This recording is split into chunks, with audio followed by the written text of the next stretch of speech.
దేవునికి వందనాలు తెలియజేసుకుంటున్నాను. ఈ సమయాన్ని దేవుడు నాకు ఇచ్చినందుకు, దేవుని సన్నిధిలో ఈ సమయాన్ని గడుపుటకు, దేవుని స్తుతించుటకు, ఆరాధించుటకు, ఆయనని మనం ధ్యానించుటకు దేవుడిచ్చిన సమయాన్ని బట్టి దేవునికి వందనాలు తెలియజేసుకుంటున్నాను.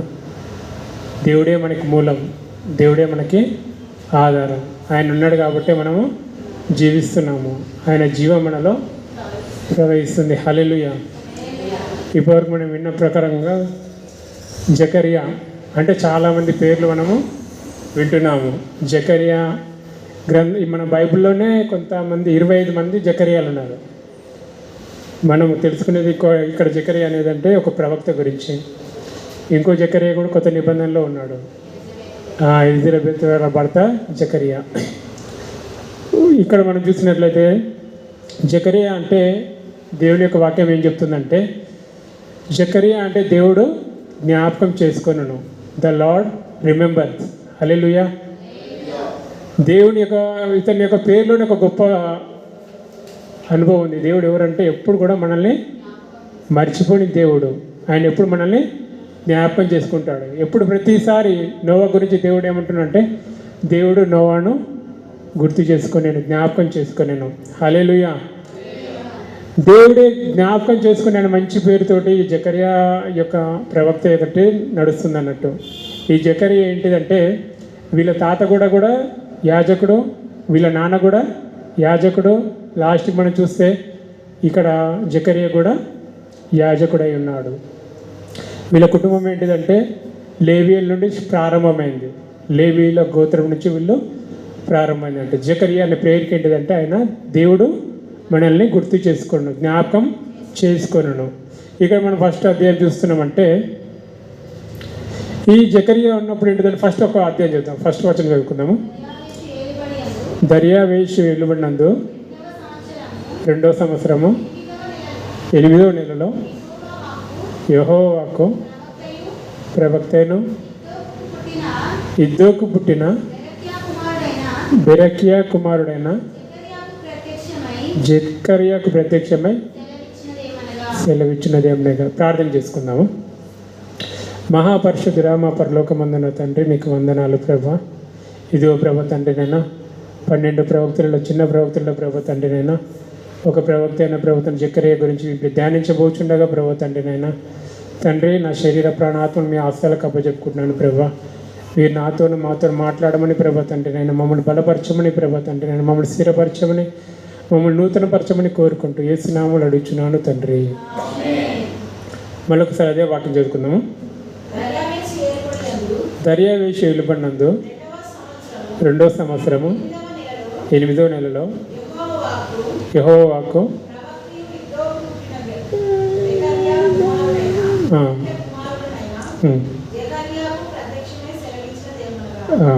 హల్లెలూయా. సేమ్ అదే ఏంటిదంటే కొంచెం వెనుకపోయి చూసినట్లయితే హగ్గయి ఉంటాడు. హగ్గయి జకరియా ఏంటిదంటే ఒకే సంవత్సరంలో వాళ్ళు ప్రవచనాలు చేసినట్లు మనం చూస్తాము. హగ్గయి ఒకటో వచనం చదువుతాం. 1వ వచనం. రాజైన దర్యావేషు ఏలుబడినందు 2వ సంవత్సరము 6వ నెల మొదటి దినమున ప్రవక్త హగ్గయి ద్వారా యూదా దేశం మీద అధికారియు షయల్తీయేలు కుమారుడైన జెరుబ్బాబెలునకు ప్రధాన యాజకుడును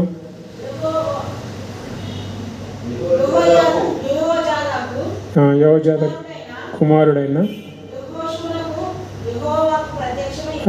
ఇక్కడ మనం చూసినట్లయితే ఇతడు హగ్గయి ఏంటిదంటే అదే సంవత్సరం 6వ నెల హగ్గయి వచ్చిండు. తర్వాత ఇక్కడ వాక్యంలో మనము జకర్యాలో చూసినామంటే 8వ నెలలో ఇక్కడ మనం చూసినట్లయితే ఈ జకర్యా సమయంలోనే హగ్గయి కూడా ఉన్నాడు. హగ్గయితో పాటు జకర్యా ఉన్నాడు. ఇక్కడ మనం మనము హగ్గయి అండ్ జకర్యా ఇద్దరు కూడా వాళ్ళిద్దరి మధ్య ఎంత డిఫరెన్స్ అంటే ఒక 2 months డిఫరెన్సే. హగ్గయి ప్రవచనం స్టార్ట్ చేసిన తర్వాత 2 నెలల తర్వాత ఈ జకర్యా ప్రజలకు ప్రవర్తించినట్లు మనము చూస్తున్నాము. ఇక్కడ ఏంటిదంటే జకర్యా గురించి కూడా దేవుని యొక్క వాక్యంలో ఏముందంటే, జకర్యాని దేవుడు నిన్ను జ్ఞాపకం చేసుకుంటాననేసి. ఈ జకర్యాని కూడా దేవుడు ఏం చేశాడంటే అతని ప్రవచనాల వలన ఇక్కడ లాస్ట్లో మనం చూస్తే జకర్యాని కూడా తన ప్రజలు అతన్ని చంపినట్లు మనం చూస్తున్నాము. మత్తయి రాసిన సువార్త 23:35 చదువుకుందాం ఒకసారి. ఈ జకర్యా గురించి యేసయ్యనే తన నోటి మాటలతోటి మాట్లాడతారు అన్నట్టు. మత్తయి సువార్త 23:35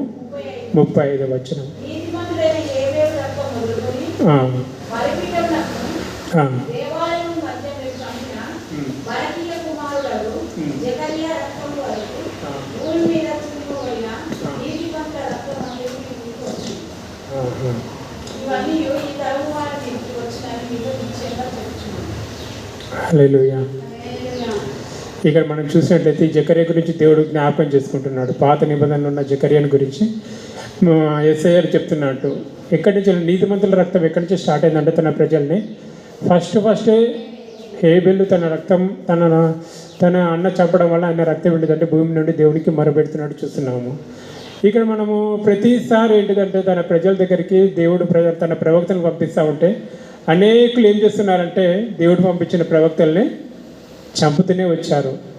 ఇక్కడ జకర్యా ఏంటిదంటే ఒక యాజకుడే కాదు, ఒక ప్రవక్తనే కాదు, దేవుని మూలంగా ఒక హతసాక్షి తన ప్రాణాలు దేవుని కొరకు ఇచ్చాడు. ప్రతిసారి ఇజ్రాయేల్ దేవుడైన యెహోవా ప్రతిసారి తన ప్రజల దగ్గర పంపిస్తూ ఉంటాడు ప్రతి ఒక్కరిని.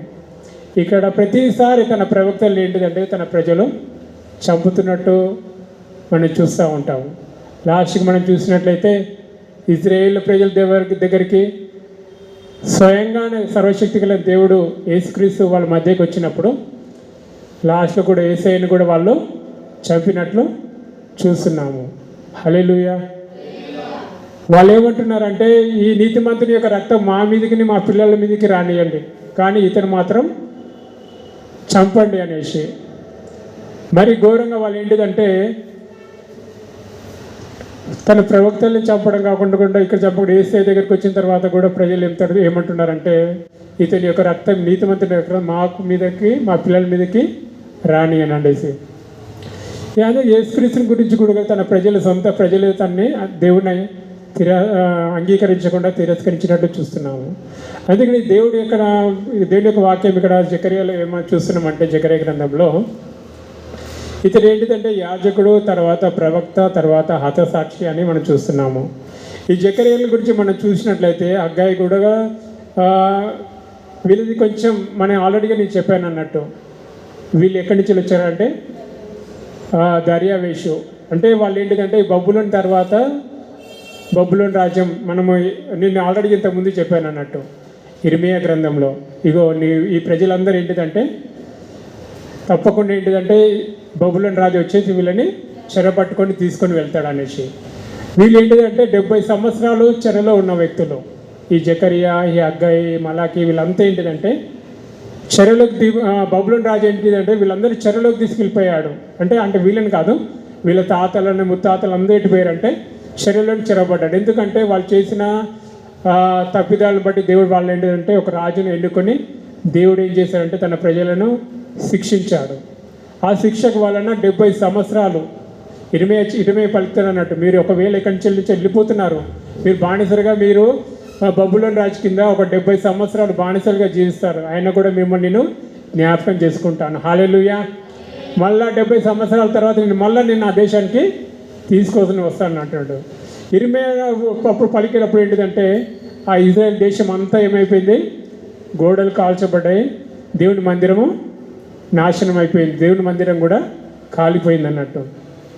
ఈ కాలిపోయిన మందిరాన్ని, ఈ గోడల్లో ఇవన్నిటిని విడిచిపెట్టి మొత్తం ఇజ్రాయెల్ దేశాన్ని దేవుడు ఏం చేశారంటే 70 సంవత్సరాల వరకు అక్కడ ఏమీ లేదు, అక్కడ అంతా శూన్యం అయిపోయింది ప్రదేశం అంతా, ఎవరు మనుషులు లేరు అక్కడ.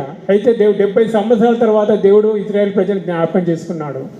ఇదిగో నేను మరలా మిమ్మల్ని ఇదే ఇజ్రాయెల్ దేశం ఏ దేశంకైతే 70 సంవత్సరాల ముందు మీరు వెళ్ళిపోయారో అదే దేశంలోకి మిమ్మల్ని రప్పిస్తాననేసి దేవుడు జ్ఞాపకం చేసుకున్న తర్వాత అక్కడ మనం చూస్తున్న ఒక రాజు ఉన్నాడు. అతను ఏంటి అంటే నెబుకద్నెజర్ రాజు, బబులోను రాజు కింద ఇజ్రాయెల్ ప్రజలు 70 సంవత్సరాలు ఏంటిదంటే బానిసలుగా ఉంటారు. ఈ 70 సంవత్సరాలు కూడా దేవుడు ఏంటిదంటే తన ప్రజల్ని మర్చిపోలేదు. ఈ 70 సంవత్సరాలు మనం చూస్తున్నట్టయితే ఇక్కడ ఈ 70 సంవత్సరాల మధ్యలో దానియేలు రావడము, తర్వాత షద్రక్ మేషక్ అబేద్నెగోలను మనం చూస్తూ ఉంటాము. దేవుని కొరకు నిలబడిన వ్యక్తుల్ని మనము చూస్తూ ఉంటాము. ఇప్పుడు ఈ ఇజ్రాయేల్ ఈ బబులోను రాజు ఏంటిదంటే తన ప్రజల్ని హింసించడం ప్రారంభించాడు. హింసించినప్పుడు అతను ఏంటిదంటే బబులోను రాజు అయిన నెబుకద్నెజర్ని దేవుడు ఒక పశువుగా తయారు చేసి అతను ఏంటిదంటే అడవిలోకి నడిపించి గాలికి ఎండకి ఎండులాగా వర్షానికి తడుచులాగా చేసి అతను ఉన్న గర్వం అంతా తీసేస్తూ ఉంటాడు. తర్వాత నెక్స్ట్ ఒక రాజు ఒక వ్యక్తి వస్తాడు, ఇంకో రాజు అవుతాడు. ఆ రాజు ఏం చేస్తాడంటే దేవుని మందిరం నుంచి పాత్రలు తీసుకుపోయిన పాత్రలలో ఏంటిదంటే ద్రాక్షరసం పోసుకొని పెద్ద పార్టీలో ఎంజాయ్ చేస్తూ ఉంటాడు. అప్పుడు దేవుని యొక్క వాక్యము అక్కడ రాసి ఉంటుంది, మెనే మెనే ఇక్కడ ఉపార్సి అనేసి దేవుడు తన గోడ మీద తన రాయడం అని చూస్తూ ఉంటాము. ఇక్కడ మనం చూసినట్లయితే దేవుడు ఏంటిదంటే ఆ రాజు యొక్క అక్కడ చెప్తా ఉంటాడు దానియేలు, ఇగో నీ రాజ్యము దేవుడి నీ చేతిలో నుంచి తీసేసి నెక్స్ట్ రాజైన పారసీకులకు దేవుడు ఈ రాజ్యాన్ని ఇవ్వబోతున్నాడు అనగానే రాత్రికి రాత్రి ఏంటిదంటే 70 సంవత్సరాలు దేవుడు చెప్పిన ప్రకారం ఆ దేశాన్ని మీదకి దండెత్తి వస్తారు. వచ్చే మెతోపెర్షియా వాళ్ళు వచ్చేసి ఆ రాజ్యాన్ని బబులోను రాజ్యాన్ని ఆక్రమించుకుంటారు. ఆక్రమించుకున్న తర్వాత 70 సంవత్సరాలు అయిపోయిన తర్వాత కోరేషు మెతోపెర్షియా రాజులు అనేది వాళ్ళది ప్రారంభం అయిపోతుంది. వాళ్ళ రాజ్యం ప్రారంభం కానగానే దేవుడు ఒక శాస్త్రం చెప్పిస్తాడు రాజుతోటి, ఇదిగో ఇక్కడ నివసిస్తున్న ఇజ్రాయేల్ అందరూ ఏంటిదంటే మీరు మీ దేశాలకి వెళ్ళిపోండి, మీరు వెళ్ళిపోయిన తర్వాత మీ మందిరాలు మిమ్మల్ని మీరు కట్టుకోండి అనేసి దేవుని ఆ రాజు దగ్గర నుంచి ఒక శాసనమే బయలుదేరుతుంది. దేవుడు చెప్పిన ప్రకారం ఆ రాజు మనసును మార్చేసి రాజుతోటి మాట్లాడి ఇగో 70 సంవత్సరాలు అయిపోయిన తర్వాత దానియేలు గ్రంథం దానియేలు కూడా గుర్తు చేసుకుంటాడు, నా ప్రజలు 70 సంవత్సరాల తర్వాత గ్యారంటీగా వాళ్ళ దేశానికి పంపిస్తానని దేవుడు వాగ్దానం చేశాడు అనేసి దానియేలు కూడా ఇర్మీయా రాసిన గ్రంథాన్ని చదివిన తర్వాత ఇదిగో నా ప్రజలకి గొప్ప విమోచన రాబోతుంది అనేసి. ఆ 70 సంవత్సరాల తర్వాత కోరేషు రాజు అనే ఒక ప్రపంచానికే రెండో రాజు, ప్రపంచానికి మొదటి ప్రభుత్వం ఏంటిదంటే బబులోను రాజ్యం. తర్వాత రెండో రాజ్యం ఏంటిదంటే ప్రపంచాన్ని ఏడినది మెతోపెర్షియా రాజ్యం అంటారు అన్నట్టు. ఈ రాజు మనసులో దేవుడు శాసనాన్ని ప్రకటించిన తర్వాత ఆ శాసనాన్ని బట్టి వాళ్ళు ఏంటిదంటే ఇజ్రాయేల్ ప్రజలు మళ్ళా దేశానికి వచ్చినట్లు చూస్తున్నాము. ఇక్కడ మనం చూసినట్లయితే ఇక్కడ వీళ్ళంతా ఈ జకరియా ఈ హగ్గాయి వీళ్ళంతా దేవుని యొక్క మందిరాన్ని చూడలేదు, దేవుని యొక్క ప్రజలు దేవుని యొక్క చూడలేదు. కానీ 70 సంవత్సరాలు ఏంటిదంటే వాళ్ళ తాత ముత్తాతలందరూ అక్కడి నుండి వీళ్ళంతా బబులోను సామ్రాజ్యంలోనే పుట్టి పెరిగిన వాళ్ళు. ఈ జకరియా ఈ హగ్గాయి మలాకి వీళ్ళందరూ తర్వాత మన వాక్యంలో చూస్తే జెరుబ్బాబెల్ని చూస్తున్నాము, తర్వాత యెహోషువను చూస్తున్నాము. వీళ్ళంతా ఏంటిదంటే బబులోను రాజ్యంలో పుట్టి పెరిగిన వాళ్ళు ఎప్పుడైతే ఈ రాజు శాసనం ప్రకటించాడో వీళ్ళందరూ స్టార్ట్ చేశారు అన్నట్టుగా మన దేశానికి వెళ్తున్నాం అనేసి. అప్పుడు కొంతమంది ముసలి వాళ్ళు కొంతమంది ఉన్నారు, వాళ్ళు కూడా ఏంటిదంటే అప్పుడు దేవుని మహిమను చూసిన ప్రజలు అన్నట్టు వీళ్ళు కూడా ఏంటిదంటే వాళ్ళతో అందరూ కలిసి ఇక్కడ మనం చూసినట్లయితే ఈ హగ్గాయి జకరియా ఈ జెరుబ్బాబెలు ఈ యెహోషువ వీళ్ళందరూ తిరిగి తమ దేశానికి వస్తారు. తమ దేశానికి వచ్చిన తర్వాత వాళ్ళు చెప్పిన ప్రకారంగా మీరు మీ మందిరాన్ని కట్టడం ప్రారంభించండి అంటారు. ప్రారంభించడానికి ఏంటిదంటే వాళ్ళ దేశానికి రాగానే దేశం అంతా ఎట్లయిపోయింది అంటే ఇజ్రాయెల్ దేశము అక్కడ మందిరం ఏమైపోయింది, కాలిపోయింది. తర్వాత మందిర గోడలన్నీ కాలిపోయి ఎక్కడ చూసినా ఏంటిదంటే వాళ్ళకి నిరుత్సాహమే కలిగింది అన్నట్టు. ఇక్కడ ఇంత మంచి ఇప్పుడు నిన్న దేవాలయాన్ని కట్టుకోమన్న తర్వాత ఫస్ట్ 2 సంవత్సరాలు ఏం చేశారంటే వాళ్ళు దేవుని మందిరానికి పునాది వేశారు. హల్లెలూయా. వాళ్ళు ఏంటిదంటే వాళ్ళ మెయిన్ ఫోకస్ ఏంటిదంటే ఆ రాజు ఏంటిదంటే మీరు మీ దేశానికి వెళ్ళి మొదట మీరు ఏం చేయాలంటే దేవుని మందిరాన్ని కట్టుకోవాలి, దేవుని మందిరాన్ని కట్టుకున్న తర్వాతనే మీ పనులు మీరు చేసుకోవాలనేసి. కావాలంటే ఆ రాజు ఏం చేస్తాడంటే మీ మందిరానికి కావాల్సిన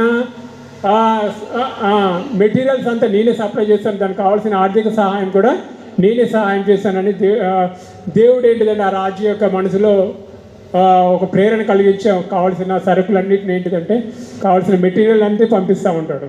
ఇక్కడ మనం చూసినట్లయితే వీళ్ళందరూ వస్తారు, ఇజ్రాయెల్ దేశాలు ఎంతో సంతోషంతో వస్తారు వాళ్ళ దేశానికి.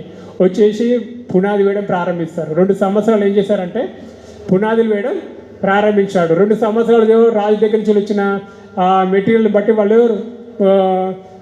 మందిరానికి పునాది వేస్తారు. పునాది వేసిన తర్వాత మళ్ళీ మర్చిపోతారు. వాళ్ళు మర్చిపోయి ఏం చేస్తున్నారంటే ఇక్కడ మనము హగ్గైలో చూస్తున్నాము. ఆ హగ్గైలో ఏం చేస్తున్నారంటే ఇదిగో హగ్గైని దేవుడు లేపుతాడు, ప్రేరేపిస్తాడు. ఇగో నా ప్రజలు ఏంటిదంటే ఇగో మందిరం ఆపేసేసి వాళ్ళు వాళ్ళ ఇల్లునే కట్టడం ప్రారంభించుకున్నారు. హగ్గై గ్రంథంలో చూస్తుంటారు. హగ్గై ప్రవచిస్తూ ఉంటాడు, ఇగో మీరు దేవుని మందిరాన్ని వదిలిపెట్టి మీ ఇల్లులను కట్టడం ప్రారంభించారు. ఇగో మీరు ఇల్లులు కట్టిన తర్వాత కూడా ఇగో మీరు పొలంలో పంట చేస్తున్నారు, కానీ ఆ పొలంలో మీకు సమృద్ధి రావట్లేదు. ఇగో మీరు భోజనం తింటున్నారు, కానీ మీకు ఆకలి తీరకుంది. ఇగో మీరు పానం చేస్తున్నారు, కానీ మీకు దాహము తీరకుంది. మీరు ఎంతో కష్టపడుతున్నారు, కానీ మీరు చేసిన ఆస్తి మొత్తం ఏంటి, మీరు చేసిన సంపాదన బ్యాగ్లో హోల్ పడిన సంచి వలె ఉందనేసి అక్కడ మనం చూస్తూ ఉంటాము.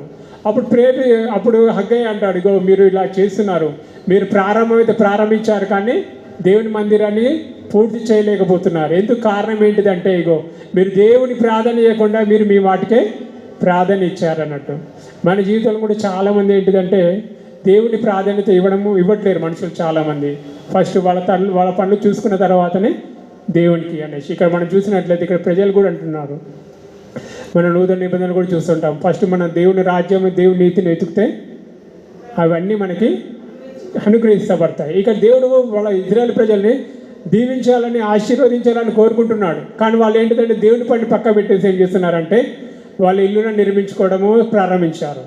అప్పుడు ఈ హగ్గై వచ్చేసి ఇవో మీరు చేస్తున్న పని కరెక్ట్ కాదు, ఫస్ట్ మీరు ప్రిఫరెన్స్ ఎవరికి ఇవ్వాలంటే దేవుని మందిరానికి ఇవ్వాలని. వాళ్ళకి మందిరానికి వచ్చే డబ్బులన్నీ ఏం చేస్తున్నారంటే వాళ్ళు రాజు దగ్గర నుంచి మందిరం కట్టుకోవడానికి డబ్బులు వస్తున్నాయి వాళ్ళకి, కానీ వాళ్ళు ఏం చేస్తున్నారంటే ఆ డబ్బులన్నింటినీ ఏం చేస్తున్నారంటే ఆ మందిరాన్ని కట్టుకోకుండా ఇల్లులు కట్టుకుంటున్నారు. ఇల్లు కట్టుకున్న తర్వాత మంచిగా ఉన్నారా అనుకుంటే మంచిగా లేదు. కనీసం ఇల్లులు కట్టుకున్న డబ్బులు వచ్చిన తర్వాత ఇల్లు కట్టుకున్నా అంటే వాళ్ళు చేసే పని అంతా కూడా వృధా అయిపోతుంది, వాళ్ళు వేసే పంట వృధా అయిపోతుంది, అంతా వాళ్ళు ఆ సంపాదించిన సంపాదన కూడా కరెక్ట్ కావట్లేదు. అట్లా దేవుని పునాది వేసిన తర్వాత 17 సంవత్సరాల వరకు వాళ్ళు మందిరాన్ని కట్టలేదంట. 2 సంవత్సరాలు పునాది వేసిన తర్వాత 17 సంవత్సరాల వరకు రాజు నుంచి వచ్చే ధనాన్ని డబ్బుని ఆ మెటీరియల్స్ మొత్తము వాళ్ళ కోసం యూజ్ చేసుకుంటూ ప్రారంభించారు. అరే మిమ్మల్ని దేవుని మందిరం కోసం మిమ్మల్ని ఏంటి చేశానంటే డబ్బులు పంపిస్తుంటే మీరు మీ ఇల్లులను కట్టుకోవడం మీ పంటలు పోసి చేసుకోవడమే సరిపోయింది అనేసి వాళ్ళకి దేవుడు ప్రవక్త అయిన హగ్గై ద్వారా వీళ్ళ ద్వారా మాట్లాడినప్పుడు వాళ్ళు మళ్ళీ వాళ్ళు ప్రేరేపిస్తారు అన్నట్టుగా, ఇగో మీరు కరెక్ట్గా అండి, మీరు మీ జీవితాన్ని సరి చేసుకున్న తర్వాత మీరు ఏంటిదంటే ఇప్పుడు మందిరాన్ని కట్టండి. మందిరాన్ని కట్టిన తర్వాత మీ పొలంలో ఏంటిదంటే మీకు సమృద్ధి ఉంటుంది, మీ కుటుంబంలో సమృద్ధి అంటదని ప్రవక్తల ద్వారా దేవుడు హగ్గై ద్వారా జకర్యా ద్వారా మనము మాట్లాడుతున్నట్లు చూస్తామన్నట్టు. ఎప్పుడైతే మీరు ఇక్కడ మనం చూసినట్లయితే ఇక ఈ జెరుబాబెలు తర్వాత ఈ మన యెహోషువ వీళ్ళందరూ ఏంటి చేశారంటే ఒక 17 సంవత్సరాల వరకు మందిరాన్ని కట్టకుండా వాళ్ళ పని చూసుకోవడం సరిపోతుందంట. 17 సంవత్సరాల తర్వాత దేవుని వాక్యం వల్ల జకర్యా ద్వారా ప్రవచనమై ఇగో మనం చూస్తున్నాం. జకర్యా గ్రంథంలో 2వ వచనం చదువుకుందాం, 3వ వచనం చదువుకుందాం. హగ్గై కాదు, జకర్యా. కాబట్టి నువ్వు వారితో ఇట్లను సైన్యములకు అధిపతి యెహోవా సెలవిచ్చుచున్నది ఏమన్నదా, మీరు నా తట్టు తిరిగిన ఎడల నేను మీ తట్టు తిరుగుదునని సైన్యములకు యెహోవా సెలవిచ్చుచున్నాడు. చాలు. ఇక్కడ కూడా మనం చాలాసార్లు మనం దేవుని వాక్యంలో ఉన్నాం. మీరు నా దగ్గరికి వచ్చిన ఎడల నేను మీ దగ్గరికి వస్తాను, మీరు నా తట్టు తిరిగిన ఎడల నేను మీ తట్టు తిరుగుదును. ఇక్కడ ఫస్ట్ స్టెప్ మనం ఏం చేయాలంటే ఇక్కడ దేవుని వాక్యంలో ఫస్ట్ స్టెప్ మనమే తీసుకోవాలి. ఫస్ట్ మనము మళ్ళీ అంతేకాకుండా దేవుని వాక్యంలో మీరు నన్ను గణపరిచిన ఎడల నేను మిమ్మల్ని గణపరుస్తాను, మీరు మన దగ్గరికి వచ్చిన ఎడల నేను కూడా మీ దగ్గరికి వస్తాను, మీరు మీ పాపంలో ఒప్పుకున్న ఎడల నేను ప్రతిదానికి కండిషన్ ఉంటుంది అన్నట్టు దేవుని దగ్గర. ఇక్కడ మనం చూసినట్లయితే మీరు నా తట్టు తిరగండి, నేను మీరు నన్ను తట్టు తిరిగి దేవుని తట్టు తిరిగిన ఎడల దేవుడు ఏమంటున్నా అంటే నేను కూడా మీ తట్టు తిరుగుతున్నాను. మీరు ఏమి ఉద్దేశించారో, మీరు ఏమని అనుకుని మందిరం గురించి అనుకున్నారో అవన్నీ నేనేంటిదంటే సఫలం చేశాను. కానీ ఫస్ట్ మీరు ఏం చేయాలంటే మీరు నా తట్టు తిరగాలనేసి, మీరు నా తట్టు తిరిగితే నేను మీ తట్టు తిరుగుతాను అనేసి దేవుని వాక్యం చెప్తుంది అన్నట్టు. ఇక్కడ మెయిన్ ప్రయారిటీ ఇక్కడ వచ్చేసి ఏంటంటే దేవుని యొక్క మందిరం. ఇప్పుడు మళ్ళీ వాళ్ళ మందిరాన్ని ఏంటిదంటే వాళ్ళు ఇంతకుముందు సొలొమోను కట్టిన మందిరం గురించి వీళ్ళకి అంతగా తెలియదు. వీళ్ళు మందిరం కట్టడం ప్రారంభించిన తర్వాత కొంచెం స్టార్ట్ అయిపోయిన తర్వాత క్లోజ్ అయ్యే ముందు వాళ్ళు ఇంతకుముందు వాళ్ళతో వచ్చిన వాళ్ళ ముత్తాతలు కొంతమంది ఉన్నారు. అరే మీరు కట్టిన ఈ మందిరము ఎంతది, ఇంతకుముందు మేము చూసిన మందిరం కంటే ఈ మందిరము అంత గొప్పగా లేదనేసి. ఇక్కడ మనం చూసినది అప్పుడైతే మనం చూసినాం దేవుడు ఎందుకు ఈ మందిరం గురించి అంతగా ఇంట్రెస్ట్ చూపిస్తాడు. దేవుడికి ఏంటిదంటే దేవుడికి ఇంత మందిరం అంటే దేవుడికి అంత ప్రిఫరెన్స్ ఇస్తాడు దేవుడు. మనం చూసినట్లయితే దేవుని వాక్యంలో ఫస్ట్ దేవుడు ఏంటిదంటే 10 ఆజ్ఞల ద్వారా మోషేతోటి మాట్లాడుతున్నాడు అన్నట్టు.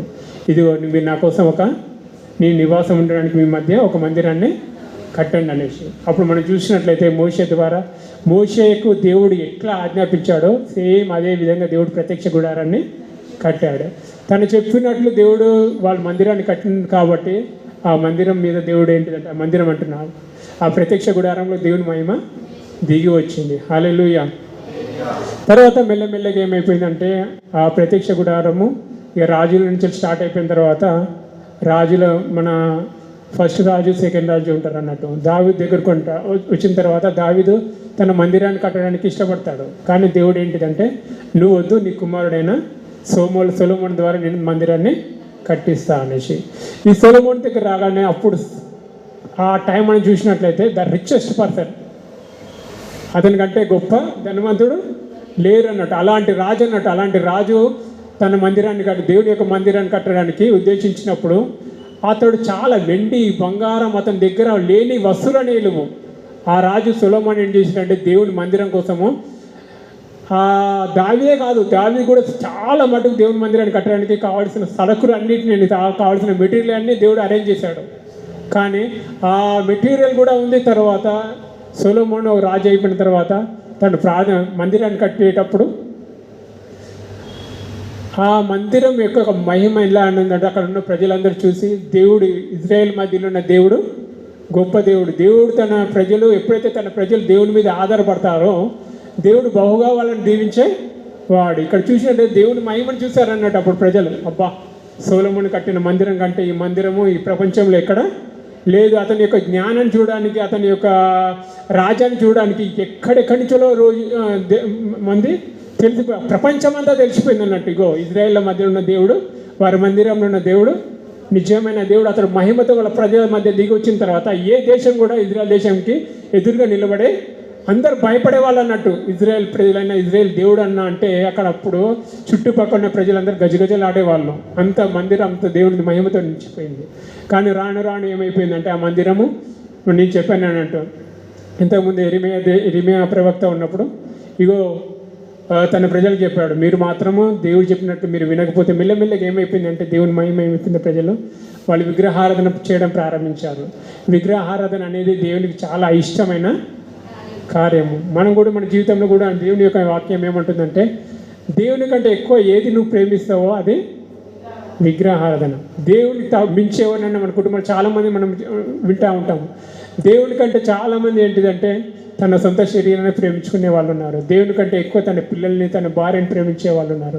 దేవుని కంటే ఎక్కువ ఏంటిదంటే వాళ్ళ యొక్క సుఖాన్ని ప్రేమించే వాళ్ళు, దేవుని కంటే ఎక్కువ మనీని ప్రేమించే వాళ్ళు ఉన్నారు.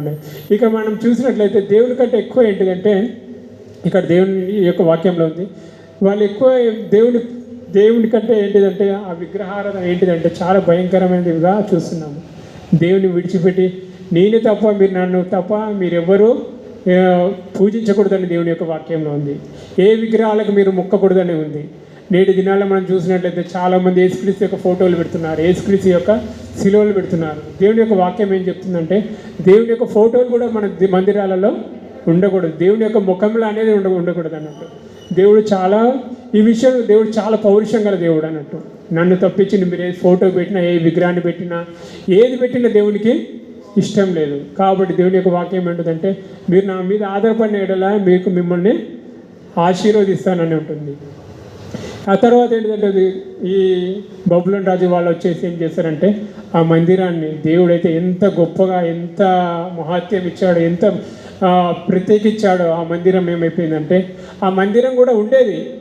కానీ ఆల్రెడీగా దేవుడు ఏంటిదంటే ఇర్మీయా ద్వారా రాజుకు సిద్కియా రాజుకు చెప్పాడు అన్నట్టు, నువ్వు లోబడినావంటే ఈ మందిరం కూడా ఉంటుంది, ఈ ప్రజలు కూడా ఉంటుంది అనేసి. కానీ ఆ రాజు ఏం చేశాడంటే సిద్కియా రాజు తిరగబడ్డాడు.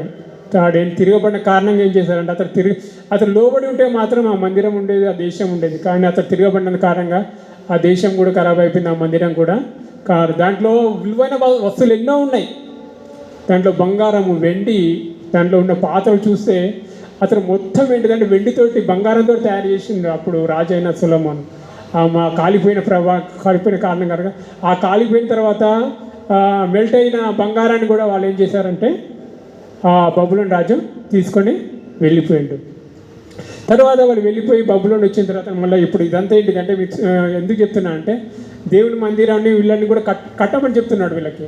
ఎందుకంటే దేవుడు వాళ్ళ మధ్య నివసించాలని దేవుని యొక్క కోరిక. ఇక్కడ ఒకసారి ఇక వీళ్ళు ప్రారంభించిన తర్వాత వీళ్ళు కట్టడం ప్రారంభించారన్నట్టు. 17 సంవత్సరాల తర్వాత మళ్ళీ దేవుని వాక్యం హగ్గయి దగ్గరికి జకరియా తర్వాత వచ్చిన తర్వాత వీళ్ళు కట్టిన తర్వాత దేవుడు వాళ్ళని ఆశీర్వదించినట్లు మనము చూస్తున్నాము. దేవుడు కట్టేటప్పుడు ఏం చేశాడంటే ఇక్కడ మనం చూస్తున్నాం జెరుబాబెలు. ఈ జెరుబాబెలు అనే వ్యక్తి ఎవరంటే రాజవంశానికి చెందిన వ్యక్తి. జెరుబాబెలు నువ్వు భయపడకు, నువ్వు మందిరాన్ని కట్టేటప్పుడు వాక్యం చదువు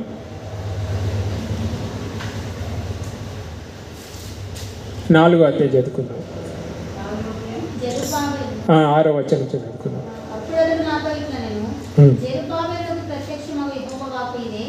శక్తి చేతనైనను బలము చేతనైనను కాక నా ఆత్మ చేత ఇది జరుగునని సైన్యములకు అధిపతి యెహోవా సెలవిచ్చాను. గొప్ప పర్వతమా, జెరుబాబెలును అడ్డగించుటకు నీవు ఏమాత్రపు దానము? నీవు చదును భూమి వగుదువు. కృప కలుగును గాక అని జనులు కేకలు వేయగా అతడు పైరాయి తీసుకొని పెట్టించాను. హల్లెలూయా. ఇక్కడ 10వ అధ్యాయం కూడా 10వ వచనం ఒకసారి చదువుతాం. కార్యములు అల్పములై ఉన్న కాలములను తృణీకరించిన వాడెవడు? లోకమంతటిలో సంచారం చేయి యెహోవా యొక్క 7 నేత్రములు జెరుబాబెలు చేతిలో గుండు నివులుట చూచి సంతోషించును. హల్లెలూయా.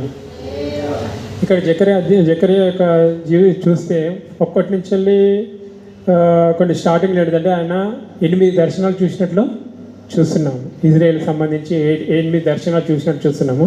తర్వాత ఇక్కడ ఏంటిదంటే మళ్ళీ వాళ్ళు తన మందిరాన్ని ప్రారంభించినప్పుడు దేవుడు వాళ్ళతో అంటున్నాడు అన్నట్టు, ఈ మందిరాన్ని మీరు మీ శక్తి చేత కట్టలేరు, మీ యొక్క పవర్ తోటి మీరు కట్టలేరు, ఇగో నేను మీకు తోడై ఉన్నాను. ఇక్కడ మనం ఇక్కడ దేవుని యొక్క వాక్యం వాళ్ళని ఓదార్చున్నారు అన్నట్టు. దేవుని యొక్క వాక్యం జకరియా చెప్తున్నాడు, జకరియా ఇది నీ బలం చేత నీ శక్తి చేత ఈ మందిరాన్ని కట్టాలంటే నీ బలం కాదు, నీ శక్తి కాదు, దేవుని యొక్క ఆత్మ మనకి మధ్య ఉన్నది కాబట్టి దేవుని యొక్క మందిరాన్ని కట్టారంటే. దేవుని మందిరాన్ని కట్టేటప్పుడు అక్కడ అతని చేతిలో ఏముందంటే ఒక గుండు నూలు. ఈ గుండు నూలు దేవుని కోసం ఉపయోగపడతాయి అంటే ఫస్ట్ కింద రాయి ఏముంటుందంటే ఆ రాయి ప్రకారం ప్రతి పైనుంచి కట్టుకుంటూ కూడా పోతాడు. కింద రాయి ఏ ప్లేస్ ఉందో సేమ్ ఏంటిదంటే అదే విధంగా ఆ మందిరాన్ని కడతారు అన్నట్టు. దేవుని యొక్క వాక్యంలో ఉన్నది ఏమిటంటే దేవుడు మనకు మూలరాయి అయి ఉన్నాడు. హల్లెలూయా. ఈ ప్రవక్తలందరూ ఏంటిదంటే దాని మీద కట్టబడుచున్నారు. మనం కూడా ఏమిటంటే దేవుని యొక్క వాక్యం ఏంటిదంటే మనం కూడా ఆత్మ సంబంధమైన మందిరంగా కట్టబడుచున్నాము. ఈ మందిరం గురించి దేవుడు ఇట్లా అంటున్నానంటూ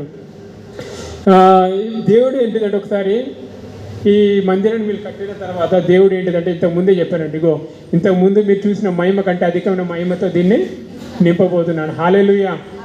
మీరు ఆ మహిమను ఆ పెద్ద మందిరాన్ని చూసారేమో, కానీ ఇగో మీరు చేసిన చిన్న మందిరమైనా సరే కానీ ఇంతకుముందు సొలొమోను మందిరంలో ఉన్న మహిమ కంటే అధికమైన మహిమతో నేను నింపబోతున్నాను. ఇప్పుడు చూసినట్టయితే జెరుబాబెలు యెహోషాపాతులు ఏంటిదంటే వాళ్ళు కట్టిన మందిరాన్ని చూసేసి దేవుడు తను చెప్పిన ప్రకారంగా మునుపటి మహిమ కంటే అధిక మహిమతో దేవుడు ఆ మహిమతో నింపాడు ఆ మందిరం నింపిన తర్వాత ఇక ప్రజలను మనం చూస్తే దేవుడు వాళ్ళని దీవించడం ఆశీర్వదించడం చూస్తున్నాము. ఇక్కడ మనం చూసిన దేవుడు తన యొక్క మందిరం మీద ఎందుకు అంత ధ్యానం చేస్తారంటే దేవుని యొక్క వాక్యంలో ఉంది. నూతన నిబంధనలో మనం చూసినట్లయితే యేసుక్రీస్తు ఒక మందిరానికి వెళ్తాడు. హల్లెలూయా. ఆ మందిరంలో మనం చూసినట్లే మొత్తం క్రయ విక్రయాలన్నీ ఇగో నా మందిరాన్ని మీరు వ్యాపారపు ఇల్లులాగా చేశారు. దేవుడు ఎక్కడ మనము కొత్త నిబంధనలు మనం చూసినట్లయితే ఎక్కడ కూడా కోపడినట్లు మనము చూడము. ఎక్కడ చూసిన దేవుడు ప్రేమతోటి తన దయగల మాటలతోటి మాట్లాడినట్టు మీరు చూస్తాం. కానీ దేవుడు ఒకే ఒక్క దగ్గర తన కొరడా పట్టుకున్నాడు. హల్లెలూయా. తన మందిరాన్ని అక్కడ ఏంటిదంటే వ్యాపారట బిల్లుగా చేశారు. అక్కడ చూసినట్లయితే కోళ్ళని పావురాలని జంతువులని వాళ్ళు ఏంటిదంటే అమ్మడము విక్రయించడం చూసినప్పుడు యేసుక్రీస్తుకి చాలా కోపం వచ్చింది.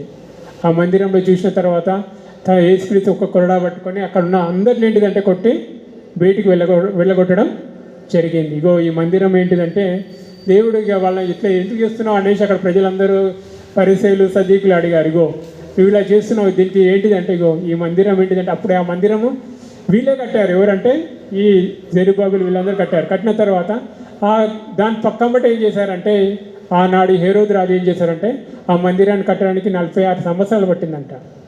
46 సంవత్సరాలు ఆ మందిరాన్ని కట్టడానికి. కానీ ఇక్కడ మనం చూసినట్లయితే సొలొమోను కట్టాడు. సొలొమోను తన మందిరాన్ని కట్టడానికి 7 సంవత్సరాలు పట్టింది. ఇక్కడ మనము జెరుబ్బాబెలు వాళ్ళు వెళ్ళి టెంపుల్ కట్టడానికి మామూలుగా అయితే అక్కడ మేము ఫస్ట్ మేము చూసామంటే 2 సంవత్సరాలు మందిరాన్ని ప్రారంభించారు. 17 సంవత్సరాల వరకు వదిలేశారు. మళ్ళీ తర్వాత లాస్ట్ ఒక 3 సంవత్సరాలు మళ్ళీ దేవుడు వాళ్ళని ప్రేరేపించిన తర్వాత మళ్ళీ మందిరాన్ని కట్టడం చూసామన్నట్టు. మొత్తం కట్టడానికి ఏంటిదంటే ఇటు 2 సంవత్సరాలు మధ్యలో 17 సంవత్సరాల తర్వాత 3 సంవత్సరాలు అంటే 17 సంవత్సరాలు తీసేసిన తర్వాత 2 + 3 5 సంవత్సరాలు పట్టింది వీళ్ళకి. ఫస్ట్ సొలొమోను కట్టినప్పుడు 7 సంవత్సరాలు, వీళ్ళు కట్టిన మందిరం ఏంటిదంటే 5 సంవత్సరాలు వాళ్ళు తన మందిరాన్ని కట్టారు. ఇక మనం చూసినట్లయితే ఇక్కడ హేరోదు రాజు ఆ మందిరాన్నే కొంచెం ఎక్స్టెండ్ చేసిండు అన్నట్టు. అంటే యూదుల నుంచి కొంచెం ఫేవర్ పొందడానికి ఏం చేశారంటే ఆ మందిరాన్ని పెద్ద కట్టాడు. ఆ మందిరాన్ని కట్టిన తర్వాత అక్కడ అంటున్నాడు ఇగో ఈ మందిరాన్ని నేను కూలగొట్టి 3 రోజుల్లో నేను తిరిగి కడతానని. హల్లెలూయా. ఈ మందిరం వాళ్ళందరూ అంటున్నారు ఇగో ఈ మందిరాన్ని కట్టడానికి 46 సంవత్సరాలు పట్టింది, నువ్వు అంటున్నావు 3 సంవత్సరాల్లో 3 రోజుల్లో కడతాననేసి. ఇక మనం చూసినట్లయితే వాళ్ళందరూ ఆశ్చర్యపడిపోయారు. దేవుడు ఎప్పుడైనా తన మాటలు అంటే ఆత్మ సంబంధంగా మాట్లాడుతూ ఉంటాడు. మనం చూసినట్లయితే యేసుక్రీస్తు ఎప్పుడైతే చనిపోయినాడో తిరిగి లేచిన తర్వాత దేవుడు మనల్ని తన మందిరాలుగా మార్చుకున్నాడు. హల్లెలూయా. ఎవరైతే యేసుక్రీస్తుని అంగీకరించుకుంటారో ఇప్పుడు మందిరాలు కట్టాల్సిన అవసరం లేదు. దేవుడు ఏమంటున్నాడంటే మీరే దేవుని ఆలయంని. హల్లెలూయా. అలా ప్రారంభించాలన్నాడు. దేవుడు ఏంటిదంటే తన మందిరాన్ని గురించి ఇట్లా ఫస్ట్ మోషేతోటి, తర్వాత వచ్చేసి సొలొమోను తోటి, తర్వాత వచ్చి జెరుబ్బాబెలు తోటి, తర్వాత యేసుక్రీస్తు వచ్చిన తర్వాత యేసుక్రీస్తు తన మందిరాన్ని ఖరాబ్ చేసినప్పుడు చాలా బాధపడ్డాడు. దేవుడు తన మందిరాన్ని పాడు చేస్తే దేవుడు ఇష్టపడే వాడు కాదు కదా అంటూ దేవుడు మనల్ని కూడా ఏంటిదంటే దేవుని మందిరాలుగా చేసుకున్నాడు. దేవుని యొక్క పాత్రలు మన శరీరంలో ఉన్నాయని ప్రతి ఒక్కటి ఏంటంటే దేవుడు వాడబడే అవయవాలు ఏంటంటే దేవుని యొక్క పాత్రలు. దేవుడికి అనుగుణంగా మనం జీవించాలని దేవుని యొక్క ఉద్దేశం. ఇక మనం చూసినట్లయితే చాలా వరకు ఏంటిదంటే దేవుడు ఏదైనా కొంచెం సహిస్తాడు, కానీ దేవుని యొక్క మందిరానికి ఆరాధన చేస్తే మాత్రం దేవుడు సహించే దేవుడుగా నేను మీ మందిరాల నివాసం ఉంటాను, నేను నా మహిమతో నేను నింపుతాను అనేసి దేవుడు ఎంతో ఆశతోటి తన ప్రజల్ని చూస్తున్నాం అన్నట్టు. ఇక మనం చూసినట్లయితే ఈ టెంపుల్ ఏంటిదంటే మళ్ళీ కూలిపోతుంది అన్నట్టు. తర్వాత మనం చూసినట్లయితే ఈ టెంపుల్ ఇప్పుడు ప్రజెంట్ ఏంటిదంటే ఇజ్రాయెల్ దేశంలో ఒక టెంపుల్ ఉంది. ఆ టెంపుల్ ఏంటిదంటే ఈ టెంపుల్ మొత్తం కూలగొట్టబడిపోయింది. మళ్ళీ కూలగొట్టబడిన తర్వాత ఇప్పుడు ఇజ్రాయెల్ దేశం అనేసి ప్రజెంట్ మనం చూస్తున్నాం అన్నట్టు. అక్కడ డోమ్ ఆఫ్ ది రాక్ అనేసి ఒక పెద్ద టెంపుల్ ఉంది. ఆ టెంపుల్ ఏంటిదంటే ఇంత ముందున్న టెంపుల్ని కూలగొట్టి ఏం చేశారంటే అప్పుడు వీళ్ళంతా ఏం చేశారంటే ఆ టెంపుల్ని ప్లేస్లో డోమ్ ఆఫ్ ది రాక్ అనేసి ఒకటి ముస్లిందే టెంపుల్ ఉంది అన్నట్టు. ఆ ముస్లిం టెంపుల్ ఉండడం వల్ల ఇప్పుడు ఏంటిదంటే ఇజ్రాయెల్ ప్రజలకు ఏంటిదంటే అక్కడ యూదులకు ప్రజెంట్ ఏంటిదంటే అక్కడ వాళ్ళకు ప్రార్థన చేయడానికి ఎలాంటి టెంపుల్స్ లేవు. అయినా కూడా దేవుడు యొక్క వాగ్దానం చేస్తున్నాడంటే ఆ టెంపుల్ కూడా దేవుడు కూలగొట్టబోతున్నాడు అనేసి.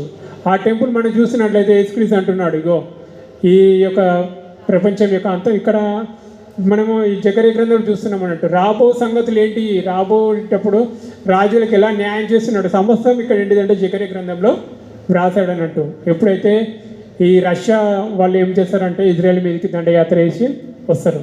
ఈ రష్యా వాళ్ళు ఏంటిదంటే దేవుడిని అసలే నమ్మని ప్రజలు, వాళ్ళ మీదకి గోగు మాగోగు అనేసి దేవుని యొక్క వాక్యంలో ఉందన్నట్టు. ఆ గోగు మాగోగు వాళ్ళు ఏం చేస్తారంటే ఇప్పుడు ప్రజెంట్ మన సిచ్యువేషన్ ఏం చూస్తున్నాం అంటే ఇజ్రాయెల్ దేశంలో, ఇజ్రాయెల్ దేశం ఇదే జకర్యా వాక్యంలో ఉందన్నట్టు. ఇజ్రాయెల్ని ఎవరైతే ముట్టుకుంటారో వాళ్ళు గాయపరచబడతారు అనేసి. అందుకనే ప్రపంచం చాలా దేశాలు ఏం చేస్తున్నాయంటే ఇజ్రాయెల్ మీదకి ఏంటిదంటే యుద్ధానికి వస్తున్నాయి, కానీ ఏ దేశం కూడా గెలవలేదు. చాలా చిన్న దేశం ఇజ్రాయెల్ దేశం అంటే, కానీ ప్రపంచ దేశాలు ఏంటిదంటే ఇజ్రాయెల్ దేశం అంటే చాలా భయపడతాయి అన్నట్టు. ప్రజెంట్ కూడా నిన్న కూడా మొన్న కూడా ఒకటి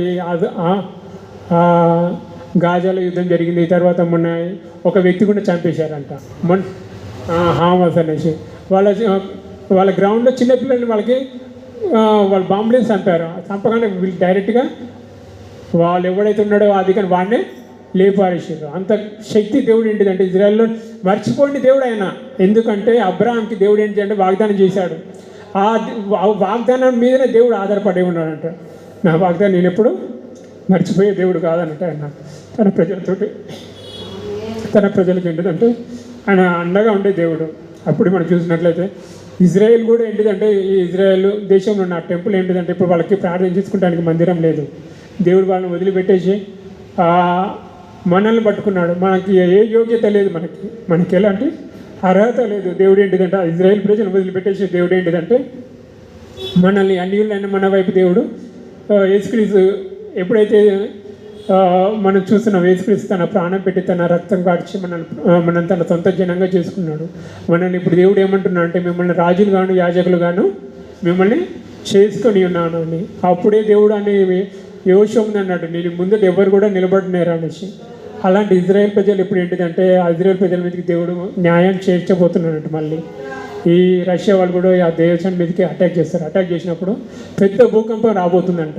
పెద్ద భూకంపం రాబోతుంది. ఆ భూకంపంలో ఏం జరుగుతుందంటే ఈ డోమ్ ఆఫ్ ది రాక్ అనేది ఏమవుతుందంటే కూలిపోతుంది, సర్వనాశనం అయిపోతుంది.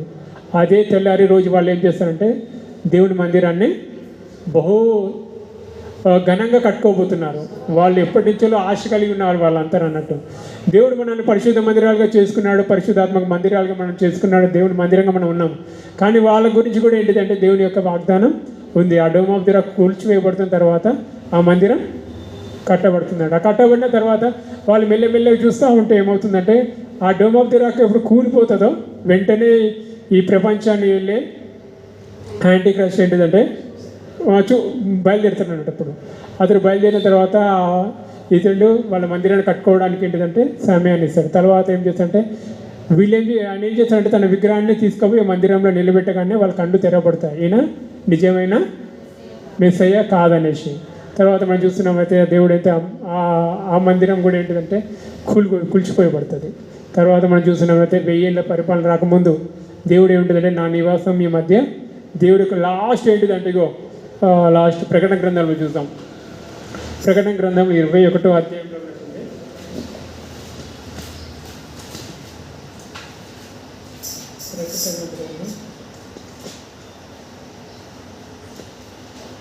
దేవుని నివాసము మనుషుల మధ్యలో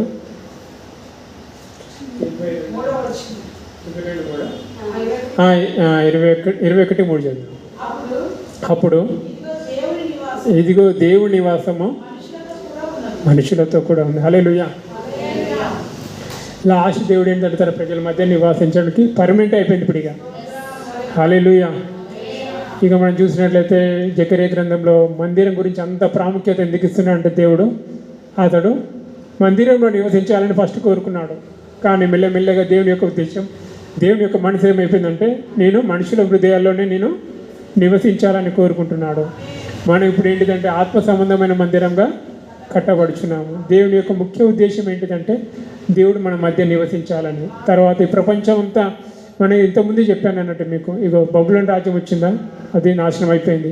తర్వాత మెదో పెర్షియాల రాజ్యం వచ్చింది, అది కూడా నాశనం అయిపోయింది. తర్వాత గ్రీకుల రాజ్యం వచ్చింది, ఆ గ్రీకుల రాజ్యం కూడా నాశనం అయిపోయింది. తర్వాత రోమిల ప్రపంచం వచ్చింది, ఆ రోమిలో ఇప్పుడు యేసుక్రీస్తు మనుషునిగా మన మధ్య నివసించాడు. హల్లెలూయా. ఆ రోమీల ప్రపంచం అయిపోయిన తర్వాత మన ప్రజలు చూసినట్లయితే ప్రజలు పరిపాలించే రాజ్యం అన్నట్టు. మనము ఇప్పుడు మనకి ఇంతకుముందు రాజులు పరిపాలించేవాళ్ళు, కానీ ఇప్పుడు మన ప్రజలు వాళ్ళే అనుకున్న అధికారులు రాజ్యం వెళ్తున్నారు. దీని తర్వాత దేవుడు ఏం చేయబోతున్నాడంటే ఇదే ప్రపంచాన్ని 7 సంవత్సరాలు యాంటిక్రైస్ట్ చేతులకి, క్రీస్తు విరోధి అయిన యాంటిక్రైస్ట్ చేతులకి ప్రపంచం అంతా వెళ్ళబోతుంది. ఎప్పుడు ఏం చేస్తుందంటే ఈ ప్రపంచం చాలా దగ్గరలో ఉంది దేవుని యొక్క. ఎప్పుడైతే యాంటిక్రైస్ట్ వస్తాడో వెంటనే ఈ లోకం నుంచి సంఘము ఎత్తబడుతుంది. ఈ 7 సంవత్సరాలు ఎవరు ఉంటారో వాళ్ళకు బహుశ్రమలు కలగబోతున్నాయి. ఈ యాంటిక్రైస్ట్ దేవుడు ఏంటిదంటే ఇంతమంది రాజులకి అధికారం ఇచ్చుకుంటూ వచ్చాడు. లాస్ట్కి ఏంటిదంటే దేవుడు సాతాను కూడా అధికారం ఇచ్చింది అన్నట్టు. 7 సంవత్సరాలు నువ్వు కూడా పరిపాలించు అనేసి.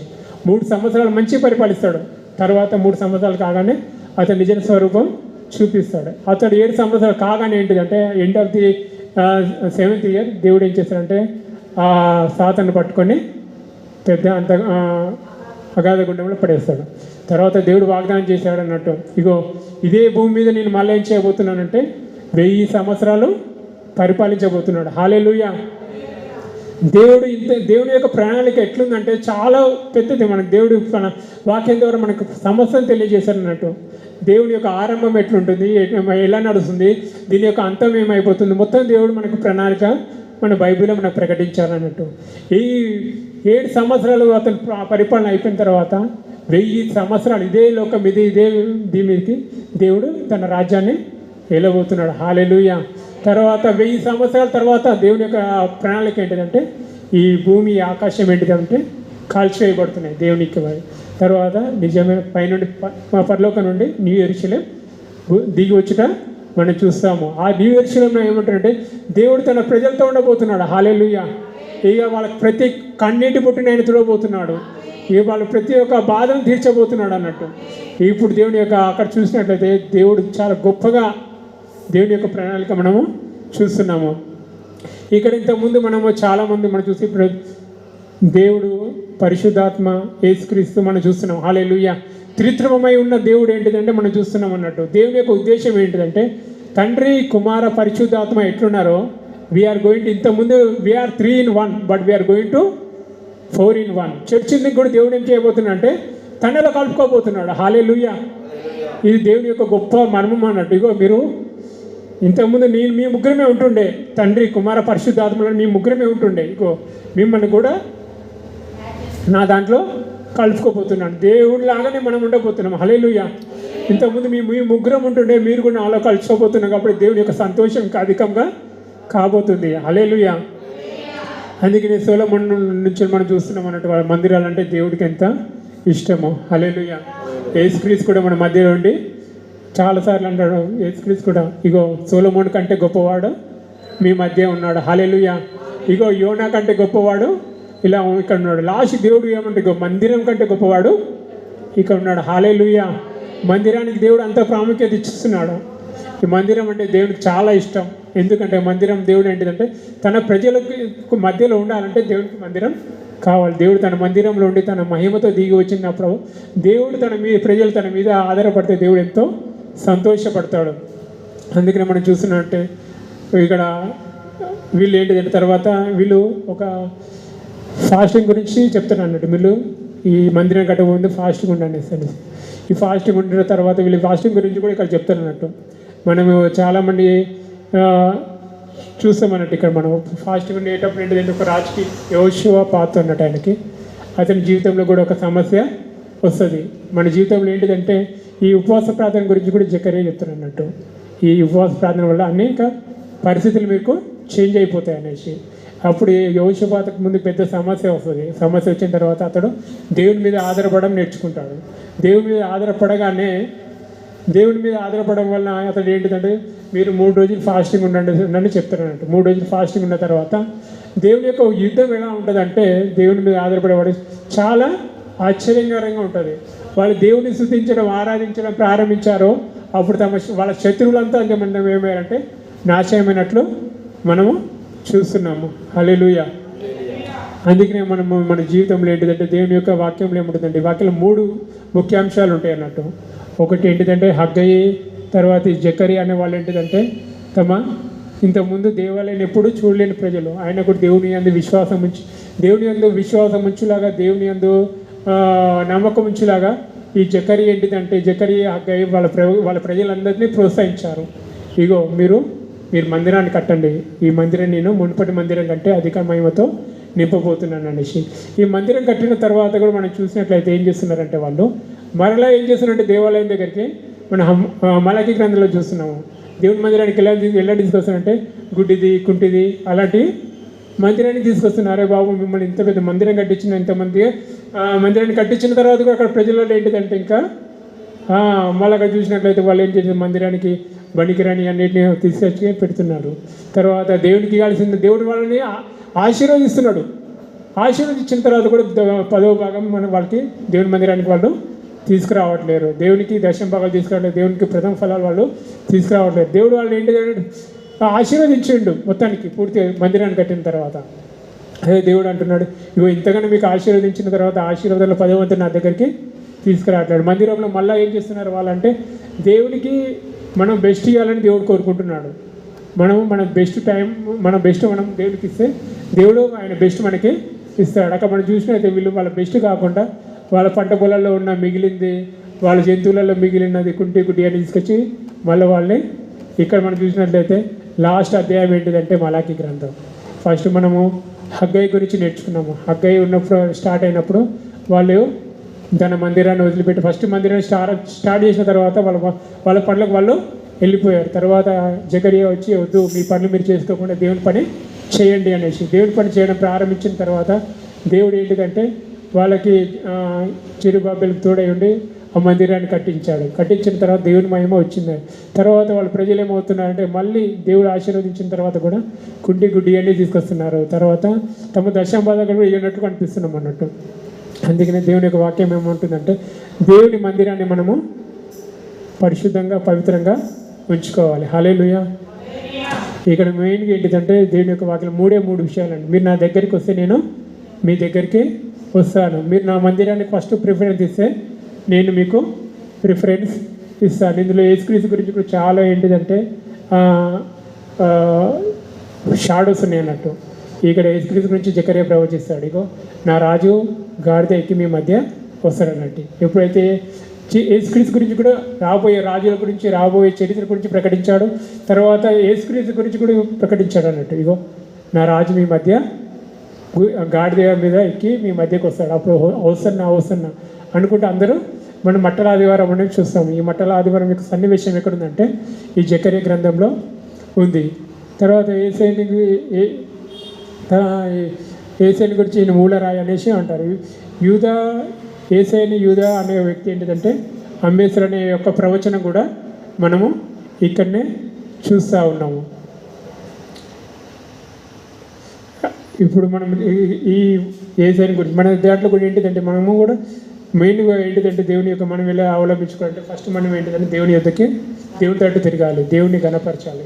తర్వాత రెండోది వాక్యం ఏమంటే మనం ఏది కూడా మనం కూడా మన సొంత బలంతో మన సొంత శక్తితోటి చేయలేము. వాళ్ళు ఏంటిదంటే తన మందిరాన్ని దేవుని యొక్క శక్తితోటి బలంతో చేశారు. మూడోది ఏంటిదంటే మనం చూసినట్లయితే దేవుడు ఇజ్రాయెల్ ప్రజలకి తోడై ఉండి దేవుని యొక్క మందిరం యొక్క ప్రాముఖ్యత ఏమనేది దేవుడు మన వాక్యం ద్వారా మనం నేర్చుకున్నాము. దేవుని యొక్క వాక్యంలో ఒకటి ఉంది, శక్తి చేత కాదు బలంతో చేత కాదు అనేసి ఒక పాట పాడుకుంటే మనం దేవుడి వాక్యాన్ని దీవించిన కాదు.